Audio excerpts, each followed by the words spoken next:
이렇게 은혜를 나누고자 합니다. 그 전에 우리 민정이가 한 달 동안 우리 해외 배낭여행을 갑니다. 제가 이 얘기를 드린 것은 기도해 주시라고 하는 것입니다. 우리 민정이 잠깐 우리 일어나세요. 우리 여러분 기도해 주시고 무사하게 건강하게 많은 거 배우고 보고 돌아올 수 있도록 여러분 응원해 주세요. 자, 우리 박수 한번 쳐줍시다. 네, 그래요.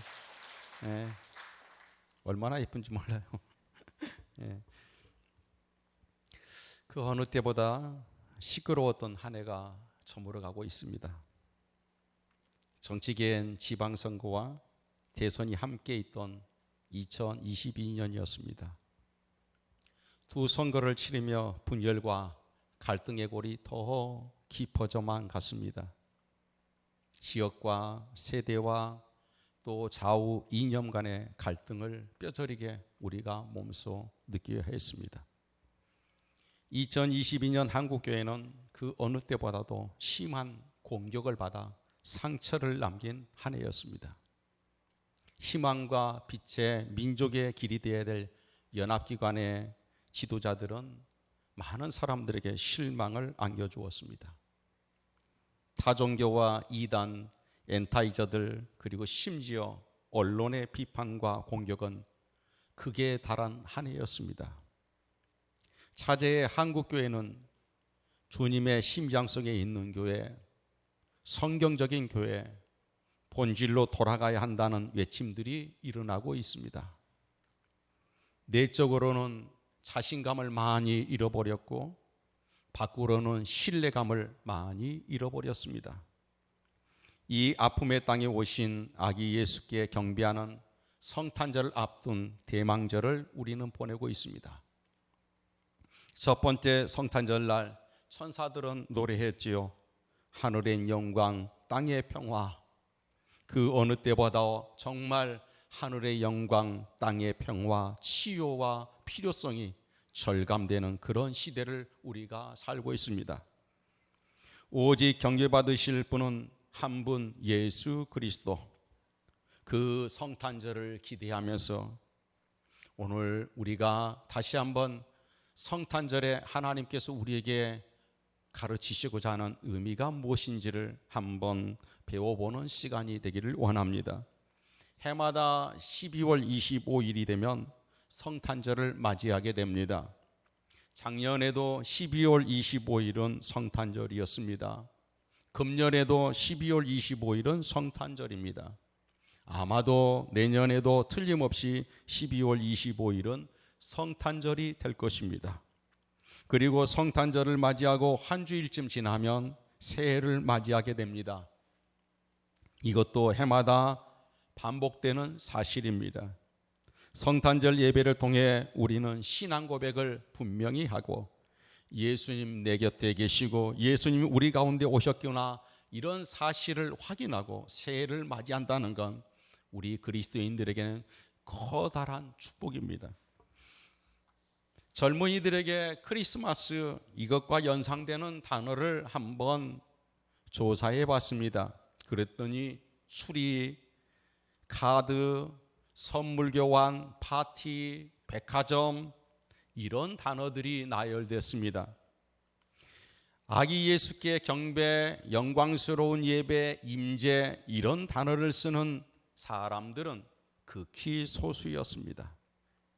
크리스마스가 무엇입니까? 종종 영어로 엑스마스 적어놓고 사람들은 엑스마스라고 읽는 분들이 있습니다. 여기서 여러분 X는 영어 X가 아닙니다. 그것은 헬라의 그리스도라는 단어의 약자입니다. 그리스도라는 말과 미사라는 말이 합쳐져서 된 말인데 예배한다, 경배한다 그런 의미입니다. 예수님이 이 땅에 오신 그것을 경배하는 날, 그분이 오신 우리에게 참으로 찾아오신 그 일을 고백하고 예배의 영광을 돌리는 것이 크리스마스입니다. 오늘 본문 말씀을 읽고 한 번의 성탄절에 생명을 걸었던 동방박사들의 얘기를 통해 우리의 신앙을 한번 점검해 보고자 합니다. 이 성탄절을 앞둔 시점에 그분에게 오늘 본문은 진지하게 우리에게 묻고 있습니다. 내 자신에게 한번 정직하게 물어보기를 원하고 있습니다. 내게는 정직한 구도자의 열정이 있는가? 어떤 대가와 위험을 무릅쓰고 그분에게 경배하기 위해 위험을 감수하고 수고를 감수하고 마음속에 불타는 열정으로 그분을 찾을 수 있느냐고 오늘 본문은 우리에게 질문하고 있습니다. 여러분, 토마스 아퀴나스에게 천사가 나타나 물었습니다. 토마스, 그대의 소원이 무엇입니까? 하나님께서 그대의 소원을 다 들어주기로 마음먹으셨습니다. 토마스는 그때 이 얘기를 듣고 울면서 얘기합니다. 오 주님, 주님 한 분만으로 나는 만족합니다. 주님이 내게 계신데 내가 더 무엇을 어찌 구하오리까? 저는 주님 한 분만이면 만족합니다. 일찍이 다윗이 고백했습니다. 주밖에는 나의 복이 없나이다. 주밖에는 나의 복이 없나이다. 여러분의 생에 오늘 이 시간으로 시작해서 일주일 동안 여러분이 마지막 남은 시간을 하나님이 주셨다고 한다면 일주일을 여러분 어떻게 보내시겠습니까? 먼 여행길을 떠나시겠습니까? 만나지 못한 친지들을 여러분 만나시겠습니까? 내 생의 마지막 일주일이 내게 주어진다고 하면 우리는 예수 그분을 만나는 일에, 내 죄의 문제를 해결하는 일에, 내 영생의 그 길을 고민하고 그 길을 하나님 앞에 묻는 일에 우리는 달려가도 그 시간이 결코 허비의 시간이 아닐 것입니다. 여러분, 예수를 만난 이 일을 우리가 해야 될 일은 여러 가지 일들 가운데 하나가 아닙니다. 정말 우리에게 있어서 가장 중요한 일이고 가치 있는 일인 것입니다. 예수님이 이 땅에 오셨을 때 제일 먼저 찾아가 경배한 사람이 유대인이 아니라고 오늘 마태복음과 여러분 누가복음에서는 우리에게 가르쳐주고 있습니다. 누가복음에서는 양을 치던 목도들이 예수께 경배하러 찾아 나선 것을 볼 수 있고, 오늘 마태복음에는 유대인이 아니라 이방인 동방에서 온 박사들을 소개하고 있습니다. 예수께서 오심으로 복음의 빛이 모든 민족 열방에게 퍼져나가야 될 것을 여러분, 하나님은 예수 그리스도를 이 세상에 보내시면서부터 그 계획을 하신 것입니다. 오늘 본문만으로 우리가 열린 마음으로 차분하게 관찰해 보면 여기에 이 동방의 박사들은 메시아가 오기를 사모하고 기다리는 사람이었음을 알 수 있습니다. 그들은 메시아가 오기를 기다린 사람들이었습니다. 동방 박사들은 유대의 현전왕 헤롯 왕 앞에서 당돌하게 여러분 얘기합니다. 유대인의 왕으로 나신 이가 어디 계시는가? 이렇게 묻습니다. 메시아를 유대인의 왕이라고 이렇게 표현하고 있습니다. 예레미야서 23장 5절에 보면 보라, 때가 이르리니 내가 다윗에게 한 의로운 가지를 일으킬 것이라. 그가 왕이 되어 오실 메시아를 왕으로 성경은 이렇게 우리에게 보여주고 있습니다. 뿐만 아닙니다. 스가랴서 9장 9절에 보면 내 왕이 내게 임하시나니, 하나님의 개입, 하나님의 간섭에 의해서 메시아가 유대인의 왕으로 오실 것을 이렇게 가르쳐주고 있습니다.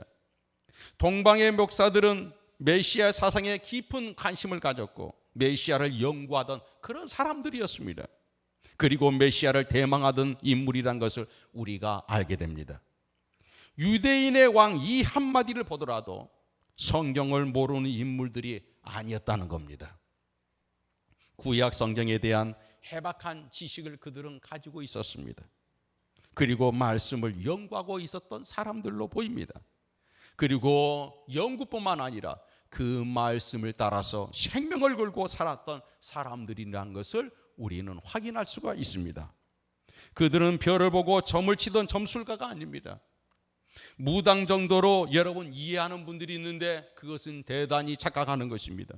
점술가가, 여러분 무당이 메시아가 태어났던 이 사실 때문에 목숨을 걸고 모든 것을 다 포기하고 여러분 그곳까지 올 수 있겠습니까?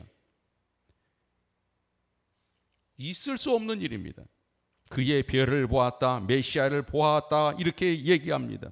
평상시의 별이 아니라 여러분 늘 보던 별이 아니라 징조로 나타난 그런 별이었습니다. 민수기 24장 17절에 보니까 한 별이 야곱에게서 나오니라, 이렇게 기록하고 있습니다. 성령의 인도에 그들은 하나님의 뜻에 민감한 사람들이었습니다. 메시아 사상에 대한 깊은 감동과 또 그 말씀에 끌려가는 사람들이었습니다. 사랑하는 여러분, 동방 박사들은 징조로 나타난 별의 인도를 따라 동방에서 예루살렘까지 왔습니다. 별을 따라 왔기 때문에 낮에는 여러분 멈춰야 했습니다. 밤에는 묵상하는 마음으로 별을 보고 와야 했습니다. 하나님 우리를 인도하실 때 항상 이렇게 인도하십니다. 멈출 때 세우게 하시고 가야 할 때 이끌으신 분이 바로 하나님이라는 겁니다.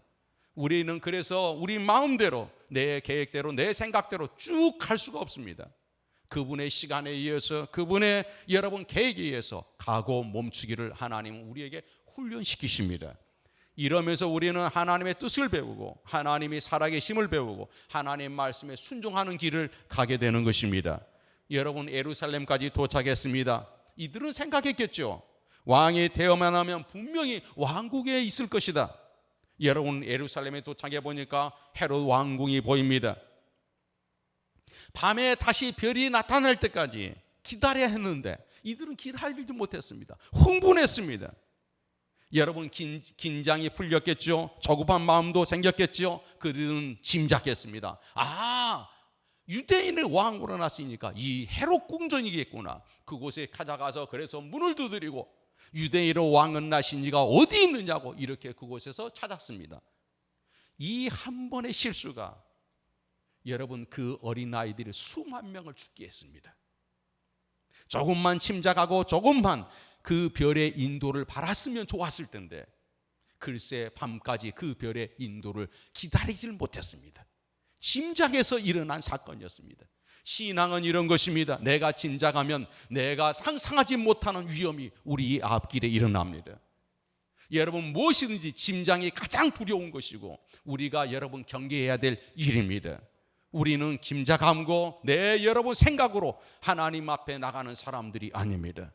우리는 오늘도 그분의 별 성령의 인도함을 따라 걸어가는 사람들이 되어야 될 줄 믿습니다. 이 일로 헤롯군이 큰 소동이 일어났습니다. 여기 헤롯이 유대인의 왕인데 어디에 왕이 있단 말이냐. 헤롯은 다급하게 여러분 대제사장들과 서기관들을 불렀습니다. 종교 지도자들이 얘기하지요. 유대인의 왕이 그리스도라면 의심할 바 없이 베들레헴에서 났을 겁니다. 동방의 박사들은 이 모든 상황을 보면서 놀랐습니다. 자신들이 이방인으로 메시아 탄생에 이만큼 관심을 가지고 있고 기다리고 갈망하고 이렇게 수고하며 여기까지 왔는데 정말 하나님의 말씀을 연구하고 구약을 줄줄이 외우고 있는 유대인들은 이 상황을 전혀 관심이 없다는 겁니다. 메시아가 예수 그리스도의 탄생을 얘기에 대해서 전혀 관심 없는 삶을 살아가고 있었다는 거죠. 이 이방인들 동방의 박사들에게는 이것이 충격이었습니다. 오늘 여러분과 저에게 오늘 성경은 우리에게 묻습니다. 당신의 관심이 무엇인가? 오늘 이 시대에 당신은 어디에다 관심을 두고 살아가는가? 혹시 예수 그리스도 하나님에 대해서 무관심하면서 시간을 흘러보내고 있지는 않는가? 오늘 본문은 우리에게 질문하고 있습니다. 여러분은 어떻습니까? 지금 여러분의 인생의 관심은 어디에 두고 걸어가고 있습니까? 마태복음에서 말하고자 하는 의도가 이것입니다. 이방인들은 예수가 메시아라는 사실을 생명을 걸고 믿어왔고 기다리고 찾아왔는데 유대인들은 오랜 세월 메시아를 기다려왔지만 메시아를 알아보지 못하고 무관심하고 결국 여러분 십자가에 못 박아 죽였습니다. 동방의 박사들이 왕궁에서 나와 베들레헴을 가고 있을 때 9절에 보니까 그 별이 나타나 인도했다고 시작합니다. 여러분 그렇습니다. 사람에게 실망하자 하나님이 대답하셨습니다. 사람의 도움을 포기하자 하나님이 도와주셨습니다. 그렇습니다. 우리의 믿음은 이런 것입니다. 내가 사람의 손을 놓을 때 우리 하나님은 우리의 손을 붙잡아 주십니다. 여러분, 내가 사람에게 기대될 때 우리 하나님은 나를 보고 계시고, 내가 사람에 기대하지 않고 하나님을 향해 걸음을 옮길 때 하나님은 우리의 여러분 언덕이 되어주신 줄 믿습니다. 9절로 10절에 인도하는 별이 악이 있는 곳에 머물러 선지라. 환호하고 별이 멈추어 섰다고 여러분 소리 지릅니다. 이때 동방의 박사들이 기뻐하는 모습을 표현하는 성경을 강조해서 3번 쓰고 있죠. 매우 기뻐했다, 크게 기뻐했다, 기뻐하고 기뻐했다. 반복적인 용어를 쓰고 있습니다. 성경이 오늘 이렇게 기록한 이유가 무엇인가? 오늘 여러분과 저에게 다분히 의도하는 질문입니다. 오늘 우리가 예수를 만났다면 동방의 박사들처럼 오늘 내가 기뻐하고 환호할 수 있는가? 당신은 예수를 인해서 이렇게 기뻐하고 있느냐? 오늘 성경은 우리에게 질문하고 있습니다. 부디 여러분에게 동방 박사들이 가지고 있던 흥분된 여러분 기쁨과 감격이 오늘 이 시간 여러분에게 회복되어지기를 바랍니다. 나 예수를 기다렸다, 나 예수를 만났다, 나 하나님 아기 예수를 경배했다. 이 놀라운 기쁨의 시간들이 우리 귀한 영혼들 속에 불과 같이 여러분 일어날 수 있기를 바랍니다. 아기 예수께 경배하기 위해 생명을 걸고 이곳까지 왔습니다. 가족도 남겨두고 하던 일 접어두고 온갖 위험을 무릅쓰고 낮엔 쉬고 밤에 기도하며 걸어온 길입니다. 한 번의 예배 인생을 걸었던 걸음들입니다. 아기 예수 한 번 만남에 생명을 걸었던 인물들이 바로 이 동방의 박사들입니다. 초대교회 크리스톰 교부가 있습니다. 한 농촌 마을에 가서 크리스톰이 복음을 전했습니다. 그 마을 사람들이 예수 그리스도를 영접했습니다. 그런데 사제가 턱없이 여러분 부족했던 시대입니다. 먼저 크리스톰은 예수를 믿는 평신도 한 사람에게 여러분 성경의 복음적인 핵심을 간단하게 가르쳐 주었습니다. 그리고 예배하는 법을 가르쳐 줍니다. 그리고 사제가 파송될 때까지 여기 예배를 인도하도록 그렇게 요청했습니다. 얼마 후에 시간이 지났습니다. 크리스톰이 이곳을 다시 재차 방문하게 됩니다. 놀랍게도 마을의 사람들이 그 좁은 공간에 모여 예배하고 있었습니다. 주일 예배를 드리기 위해서 농촌 마을의 농부들은 토요일이 밤이 깊어가는 시간까지 피지땀을 흘리며 일을 했습니다.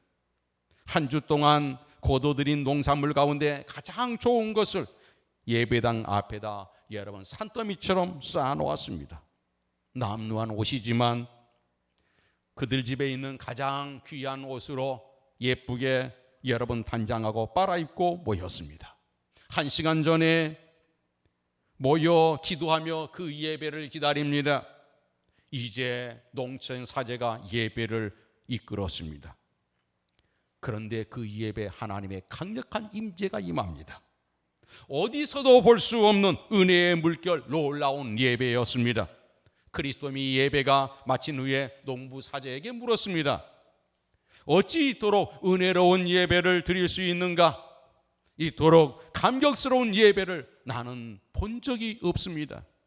나도 당신과 같은 예배를 드리고 싶습니다. 내게 안수 기도를 해 주십시오. 농부 사제가 이런 말을 했습니다. 목사님, 이런 예배 말고 또 다른 예배가 있습니까? 목사님, 온 생명을 걸고 준비하는 예배 말고 또 다른 예배가 있나요? 하나님의 강력한 임재가 있는 예배 말고 또 다른 예배가 있습니까? 오늘 우리에게 묻습니다. 또 다른 예배가 있나요?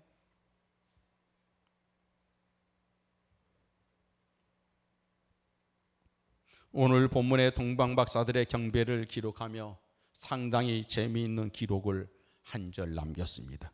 11절에 보니까 집에 들어가 아기와 그 어머니 마리아가 함께 있는 것을 보고 엎드려 경배했다. 집에 들어가 보니 아기와 그 어머니 마리아가 함께 있는 걸 보았습니다. 그러나 경배는 두 분께 아니었습니다. 오늘 정확히 보시면 아기 예수께 경배했다고 기록합니다. 성탄절이 이 세상 인류 역사상 가장 존경받아 마땅한 인물이 있다면 아마 마리아일 것입니다. 그러나 마리아마저도 경배 대상이 될 수 없습니다. 마리아는 참 훌륭한 신앙입니다. 우리가 본받아야 될 믿음의 사람입니다. 그러나 경배의 대상은 아닙니다. 기도의 대상도 아닙니다. 예배의 대상도 아닙니다. 마리아를 성모 마리아로 경배하고 그에게 기도하고 찬송한다면 그분을 여러분 욕되게 하는 겁니다.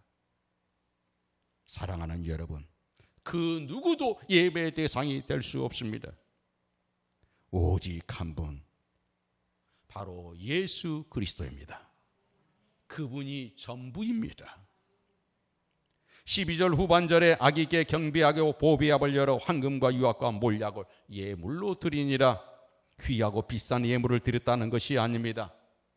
여기서 우리가 알아야 될 것은 무엇인지를 오늘 한번 여러분 마음에 깊이 새길 수 있기를 바랍니다. 황금은 왕을 상징하는 예물입니다. 당신은 나의 왕이십니다. 이 신앙 고백입니다. 동방박사들이 아기 예수님께 황금을 드렸다는 것은 당신은 나의 왕입니다. 나의 왕이 되십니다. 나의 왕이 되어주십시오. 이 고백과 함께 예물을 드리고 경배한 겁니다. 유황을 드렸다는 것은 성전에서 하나님께 올라가는 향기를 의미합니다. 당신은 하나님이 정말 맞습니다. 기도를 받으시고 해결하실 전능자입니다. 우리의 예배를 받으시고 우리의 감사를 받으시고 우리의 기도를 받으실 당신이 바로 전능자입니다. 그래서 유향을 드린 겁니다. 몰약을 드렸습니다. 장례를 지를 때 방부제 겸 향기로 쓰는 겁니다. 예수님의 십자가 죽음을 예비하며 니고데모가 예수님 장례를 치를 때 몰약을 가지고 오는 것을 볼 수 있습니다. 당신은 하나님의 어린 양입니다. 십자가의 죽음은 당신은 우리의 구세주이십니다. 내 죄를 사해 주실 유일한 분입니다. 그 의미로 몰약을 가져온 겁니다.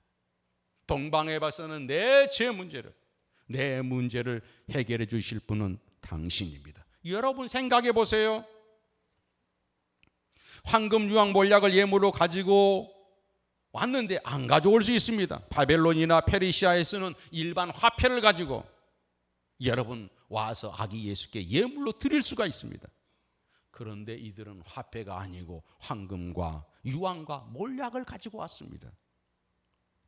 황금과 유황과 몰약을 가져와서 예배를 드렸다는 것은 동방박사들의 깊은 여러분 성경의 연구와 묵상과 기도의 절정의 사람들이었다는 것을 우리에게 보여주는 겁니다. 여러분, 주일 예배 드리는 예물 중 여러분 우리의 예물 가운데 황금이 있고 우리의 예물 가운데 유황이 있고 우리의 예물 가운데 몰약이 있는 것입니다. 단순히 우리는 돈을 드리고 물질을 드린 것이 아닙니다. 우리의 예물 속에는 당신은 나의 왕이십니다. 당신은 내 기도를 들으시고 내 기도에 응답하실 분이 능력이 있는 분입니다. 당신만이 내 죄를 사해 줄 수 있는 유일한 분입니다. 이 고백이 우리의 예물 속에 담겨져 있는 겁니다. 우리가 드리는 예물은 돈이 아닙니다. 우리의 예물은 믿음입니다. 우리의 고백인 것입니다. 이 고백을 받으시는 것이 우리가 고백을 드리는 것입니다. 예물이 크냐 적으냐 여러분 얘기하는 분들이 있습니다. 죄송하지만 바보 같은 생각입니다. 예물은 크고 적고가 아닙니다. 내 믿음의 하나님에 대한 고백인 것입니다. 성경의 보배압을 열어 가장 아름다운 여러분 사건을 보여준 사람이 마리아가 옥합 향유를 깨뜨려 예수님의 죽음을 준비한 사건입니다. 예수님 무척이도 기뻐하셨죠. 여러분 왜 기뻐하셨을까요? 예수께서 향유에 예옥하셨을까요? 예수께서 향유 냄새를 굉장히 좋아하셨나요?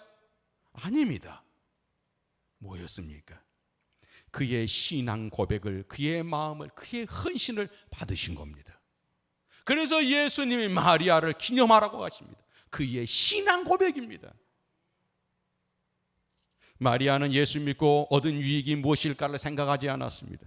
예수님이 기뻐할 수 있는 일이라고 하면, 주님은 그분을 위한 길이라고 하면 나는 어떤 희생도 어떤 대가도 어떤 일도 감당할 수 있다고 그는 생각했습니다.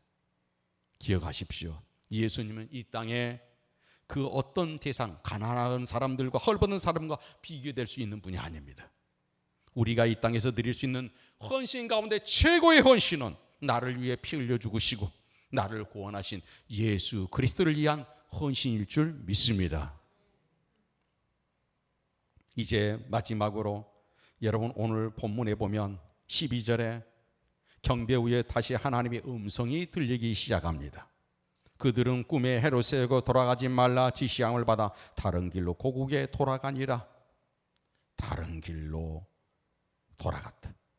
다른 길을 살았던 사람들, 다른 길로 돌아갔던 사람들, 그들이 동방의 박사들이었습니다. 오늘 성탄절을 기다리며 성탄절을 준비하며 성탄 예배를 준비하며 한국교회, 우리 열린교회 요청하는 한국교회 열린교회 성도들에게 주시는 주님의 메시지가 있습니다. 다른 길로 가야 한다. 이제는 달라져야 한다. 오늘 이 땅을 살아가는 그리스도에게 분명히 오늘 본문은 우리에게 요청합니다. 이제 제발 다른 길로 가라. 다른 삶으로 살아가라. 다르게 좀 가라. 오늘 여러분에게 이 마음이 하늘에서부터 여러분의 마음에 새겨질 수 있길 바랍니다. 이제 제발 다른 길로 가라. 다르게 살아라. 여러분 파포 사역을 감당하는 최일돈 목사님의 동지가 나타납니다. 거지 왕초가 나타나서 사역을 돕습니다. 변화된 줄 알고 좋아했는데 거지 왕초는 그만 술독에 빠져 삽니다. 그리고 은혜 받고 새로운 삶을 살기 위해 도망갔던 율랑녀들이 개처럼 끌려와 목사님 앞에 몽둥이에 맞아 다리가 부러집니다. 장애인이 됩니다. 파포 공동체는 큰 불을 통해서 여러분 어려움을 겪습니다. 목사님과 사모님이 절망했습니다. 몹시도 낭망스러운 상황이었습니다. 그래 모든 것을 포기하고 노숙자처럼 길거리에 앉아서 하염없이 주저앉아 울고 있었습니다. 이때 한 할아버지가 다가옵니다. 이복의 젊은이들 배가 많이 고픈가 봐. 잘 곳이 없나? 갈 곳이 없냐? 어쩌다가 이렇게 노숙하게 됐어. 청량리로 가봐. 거기에 최일도 목사님을 만나면 밥 줄 거야. 거기에 가면 잠을 잘 수 있을 거야. 재워줄 거야. 그러면서 이 할아버지가 지나갑니다. 자신들은 절망하고 있는데 이 할아버지 한마디에 그래 돌아가자. 이 길이 맞다. 다른 길이다. 최일도 목사님 부부는 다시 일어났습니다. 그리고 지금까지 파포 공동체로 선한 사역을 감당하고 있습니다. 사랑하는 여러분, 이번 성탄절 이제는 갈등의 골이 깊었던 이 모든 것을 치유하고 세대 간의 지역 간의 모든 갈등을 편악되어 치유되고 한국교회의 모든 상처가 아물어지고 2023년 새 길을 걸어가는 다른 길을 걸어가는 그런 동방의 박사들처럼 이 자리에 예배하는 여러분이 오늘 결심히 서기를 바랍니다. 이제 다른 길로 가라. 아기 예수를 경배하고 아기 예수를 만났으면 오던 길로 말고 다른 길로 가라. 오늘 우리에게 주시는 메시지입니다.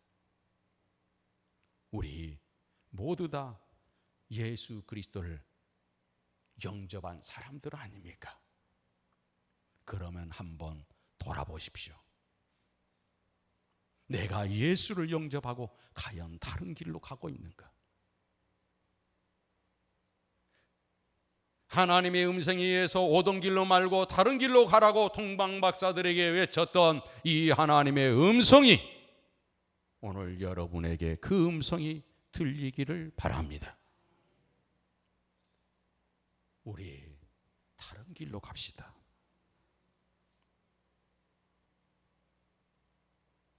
기도하겠습니다. 하나님 아버지, 감사합니다. 오늘도 저희를 사랑해 주시고 인도해 주셔서 감사합니다. 동방의 박사들 아기 예수께 경배하고 다른 길로 간 걸 봅니다. 우리가 예수님을 경배하고 만났다면 이제 다른 길 가게 하소서. 이제께 왔던 길이 아니라 다른 사고, 다른 가치관, 다른 목표를 가지고 가도록 오 성령님, 우리 모두를 인도해 주소서. 예수님의 이름으로 간절히 기도 올려나이다. 아멘.